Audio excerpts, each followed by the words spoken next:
Welcome to STAT200 Introduction to Probability. This covers material in Chapter 4 of our book, the beginning of it, sections 4.1 and 4.2. So let's get started. Probability is built into our language. That's the claim I make anyway. And the reason is we often make statements like the event might be passing a test, getting a job offer, or any other thing that we're not sure about.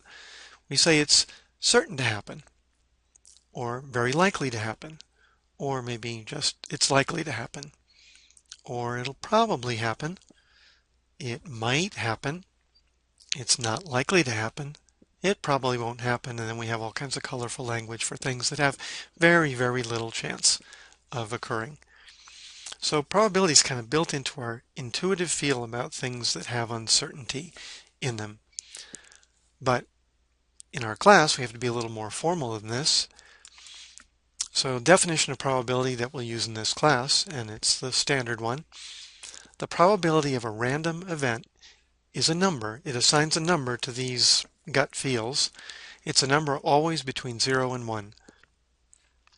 A probability of 1, or equivalently 100%, means that the event is certain to occur, like maybe the sun coming up tomorrow. A probability of 0, or 0%, means the event certainly will not occur. For example, like every student getting an A in the class.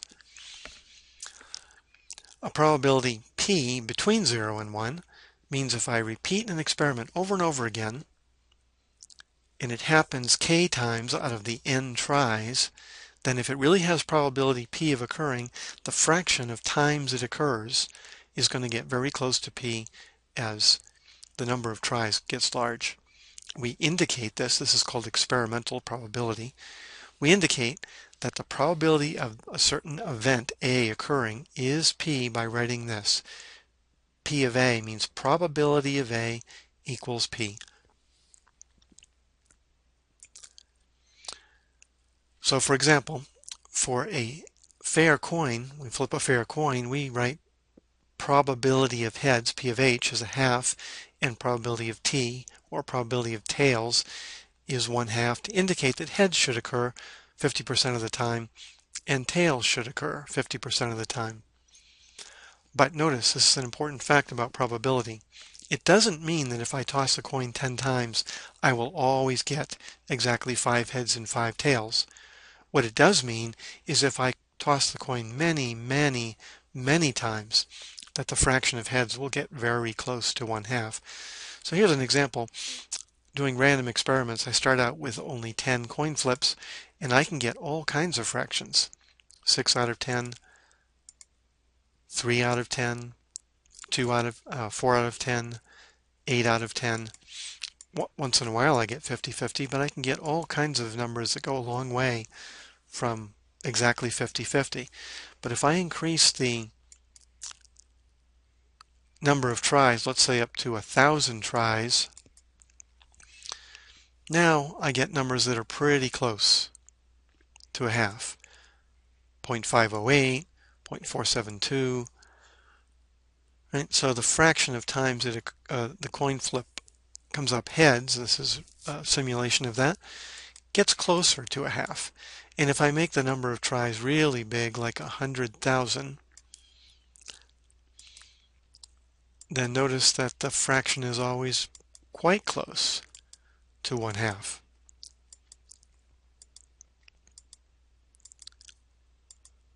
And if I make it 1,000,000 tries, it takes a long time to run that experiment, but notice 0.499, almost exactly a half,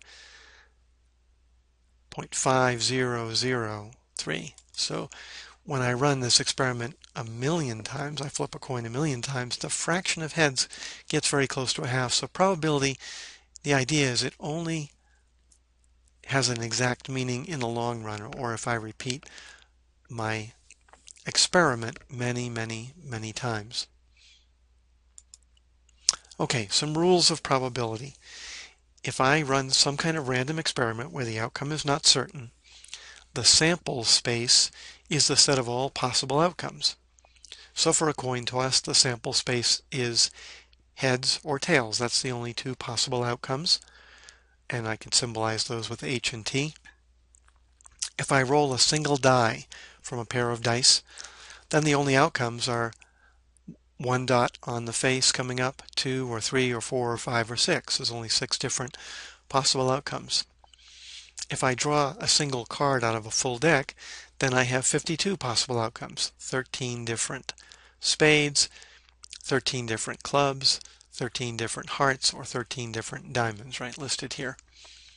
And the kind of sample, so this would be the sample space, those 52 different possibilities. The kind of sample space that we're going to really be focused on in this class is choosing a random number and then asking about what's the probability that it falls in a certain interval. So if the total width is from A to B, then all the numbers between A and B would be my sample space. For example, I might choose a random number between 1 and 100, then all the numbers between 1 and 100 would be my sample space. With that as a definition of sample space, we now have some rules. The probability of any event, which is any piece of my sample space, must be between 0 and 1, because 0 is no chance of happening and 100 is perfect chance of happening. So for example, the probability of getting a heads or a tails is 100% on a coin. And if I add up the total probability of all the distinct outcomes, that has to total up to 1 or 100%. So however I assign, even for an unfair coin, suppose at 60% heads, then it's got to be 40% tails, because those two numbers have to add up to 1 or 100%. For a fair die, I have 1/6 plus 1/6 plus 1/6 plus 1/6 plus 1/6 plus 1/6. 6/6 is 1. They add up to 1. And then there's a rule for combining events. We have to go into some details to explain this third rule of probability. So first we want to talk about empirical or experimental probability. This is an important case for considering probabilities. If I choose one element at random out of a population of n elements, like choosing a student at random out of a class of 50 students, and exactly k of those elements are in a particular category, category A, so maybe 20 of my 50 students are freshmen, then by definition the probability of choosing somebody in category A is the fraction in that category, k out of n. For example, if I choose one card out of a full deck that's well shuffled, then the probability of getting a king is 4 out of 52, or 1/13. If a jar contains 10 red marbles, 12 blue marbles, 14 green marbles, well mixed, and I choose one at random, then the probability of getting a red marble is simply the fraction, 10 out of 36. Where does the 36 come from? Well, the total number of marbles is 10 plus 12 is 22 plus 14 more is 36. 36 is the total number of marbles in the jar, just like 52 here is the total number of cards in the deck. So the probability of drawing a red marble is 10 out of 36. The probability of drawing a blue marble is 12 out of 36, because there's 12 blue marbles. And the probability of drawing a green marble is 14 out of 36. Now again, this doesn't mean that if I repeat the experiment 36 times, I'm going to get exactly 10 red marbles. It means that if I repeat this experiment, shake up the jar really good, pull one marble out, and I put the marble back, shake up the jar again, do it many, many, many, many times, then the probability of getting red, the fraction, is going to get very close to 10 out of 36 of getting a red marble.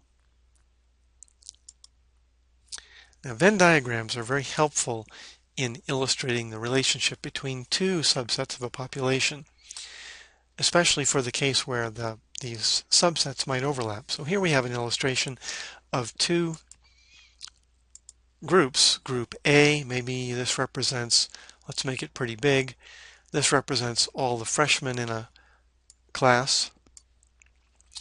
If group B represents the seniors in the class, then they can't possibly overlap because a person can't be a freshman and a senior. But if group B, for example, represents the criminal justice majors, then certainly the two could overlap. The overlapping portion between two groups or two parts of the population is called the intersection. So here, for example, maybe here's all the freshmen in my class, B is all the criminal justice majors. This red part would represent the part of the population which is both freshmen and criminal justice. So these would represent my freshman criminal justice majors. And if there was few of those, then I would have a very small amount.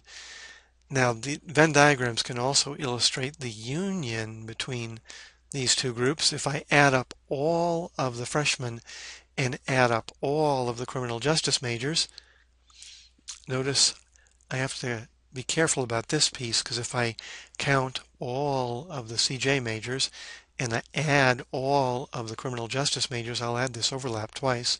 So we'll talk about that in a minute. So these Venn diagrams are useful for illustrating things.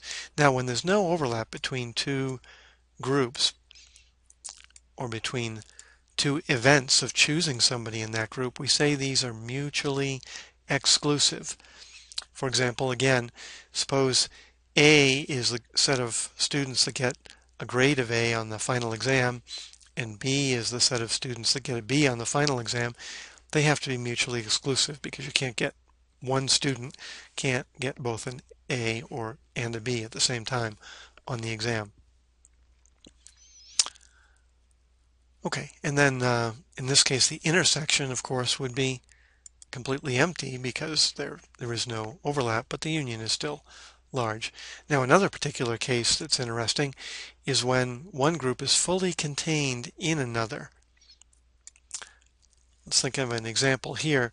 Perhaps A is the set of all freshmen and B is the set of all students in University 100. B might be fully contained inside A. In this case, the intersection between the two groups, all the freshmen and B, all the students in University 100, would just be the set of students in University 100 because they're all freshmen, or that might occur, right? And their union would be all the freshmen, because if I include all of the students in University 100, that's already included inside the freshmen, so the freshmen alone make up the union of those groups. Okay, another example of Venn diagrams. They're used commonly for silly things too. So if here's the use of milk in coffee, here's the use of milk foam in coffee, here's the use of espresso, and the overlap of all three is a cappuccino latte or something like that, right? So anyway, but these Venn diagrams we'll see are useful for illustrating the relationship between two subgroups in a population. So now that brings us to two special kinds of probability. Probability of A and B occurring is the probability that both events occur together, the overlap between the events. So suppose my random experiment is choosing a student at random, and I let event A be choosing a freshman out of that group, and let event B be the choice of a nursing major. Then event A and B would be choosing a freshman nursing major. That is, a student who is both a freshman and a nursing major. The probability of that happening based on my fraction of the population idea is simply the count of the number of freshman nursing majors divided by the total number of students in the class. As another example of this, if I roll a single die and call event E the occurrence of an even roll on the die, and event F a roll less than 5, then event E and F would be all the even rolls less than 5, the even results. That's just 2 or a 4. So note we can describe these as sets. The set of even outcomes is 2, 4, and 6. The set of small outcomes, less than 5, is 1, 2, 3, and 4. And so the event E and F is just the intersection of these sets. That is the set of all elements common to both. 2 and 4 are in here, and 2 and 4 are in here, and those are the only elements. So in this case, the probability of getting an even roll that is also a number less than 5 is the count of how many in the intersection. 2 and 4, there's 2 elements in there out of the whole sample space. Remember, the sample space for the roll of a single die is 1, 2, 3, 4, 5, 6. There's 6 possible outcomes. So the probability of getting an even less than 5 is 2 out of 6, or 1/3. Okay, the probability that event A or B occur, written as probability of A or B, is a little bit more complicated due to the possibility of overlap between the events, as we saw with the Venn diagram examples.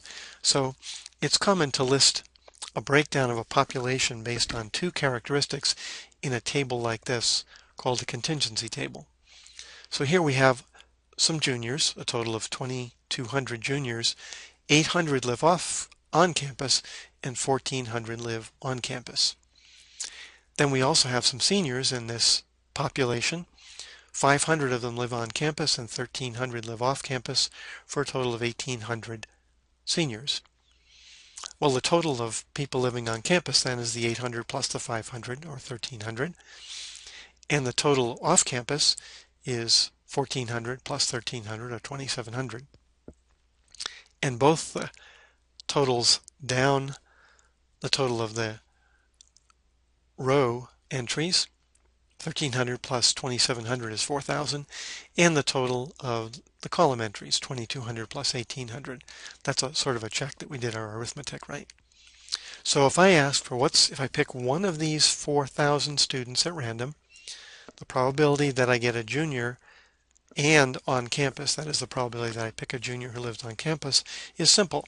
There's only 800 of those out of the 4,000. So the probability is 800 out of 4,000, which is 1/5, or 0.2, or 20%. Any of these answers are correct. They're all the same number. But the probability of picking someone who's either a junior or lives on campus is a little uglier. If I add up all the juniors, that's 2,200 of them, and add up all the on-campus people, there's 1,300 of them, I would have included this 800 twice. Why? Because the 800 is included in the 2,200 total of all the juniors, and it's also included in the 1,300 on-campus total. So if I simply add 2,200 and 1,300, I get an answer that's too big because I counted the 800 twice. What I need to do is subtract it once, and then I get the right answer. 2,700 out of 4,000, which is 27 out of 40, or 0.675, or as a percentage, 67.5%. And I could see that if I simply added up inside the table here. There's 1,400 plus 800 plus 500. Those are the ones I want to include as juniors or on campus, and that totals up to 2,700. Okay, examples where I don't have the numbers listed, but I'm just given the probabilities. So suppose I'm given the probabilities for 2 events, X and Y. The probability that X occurs is 0.7. That is, X, whatever it represents, will occur 70% of the time. Event Y will occur 60% of the time, so its probability is 0.6.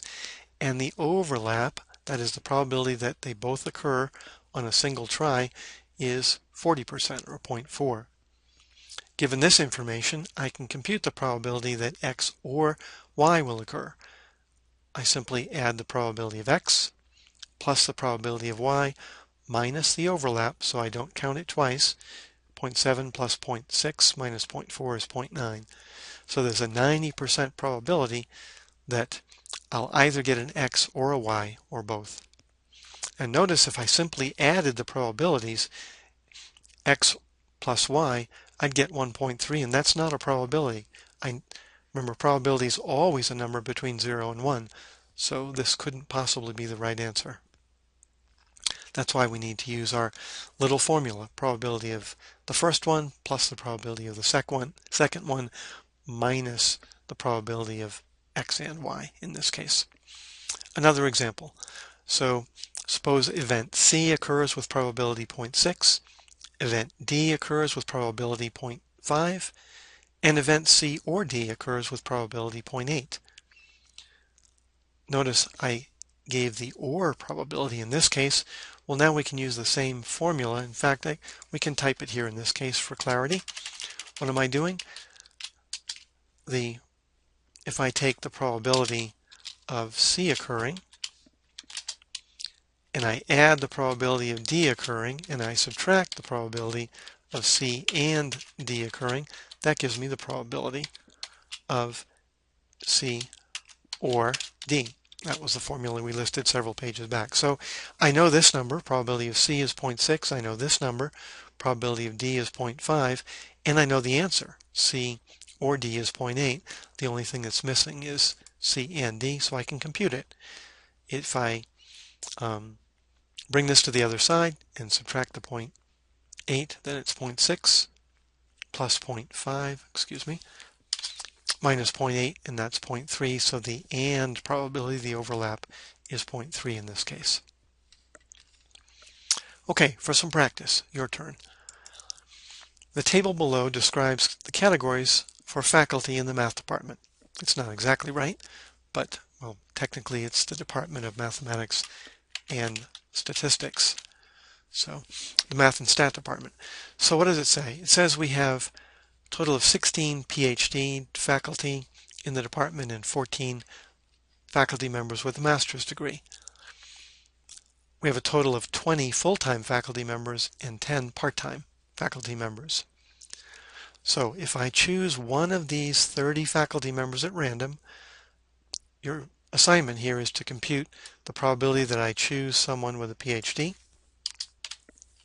the probability that I choose a faculty member that works full-time, the probability that I choose someone who has a master's degree and works full-time, and the probability that I choose someone that has a PhD or part-time. That is, I'll accept either one of those. So please pause the video here and work the exercises above. Compute these 1, 2, 3, 4 probabilities, and then continue the video and we'll reveal the answers. Okay, hopefully you were able to work those. Let's look at the answers. The probability of choosing someone with a PhD out of this group is 16 out of 30. Why? Because there's a total of 16 faculty members with a PhD out of the 30. And I could compute this in several ways, but the raw fraction is 16 out of 30. What's the probability of choosing someone that works full-time? Well, there's a total of 20 of those, so it's simply 20 out of 30, or 2/3. The probability of choosing someone that's both has a master's degree and works full-time is 6 out of 30. Why? That's these here, right? Of all the full-time faculty members, 6 of them have a master's, so this group that's both master's degree and full-time is just this 6 out of 30. Now, what about choosing someone who either has a PhD or works part-time? I use my formula.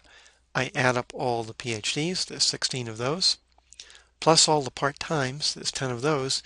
I subtract the overlap, the probability of choosing PhD and part-time.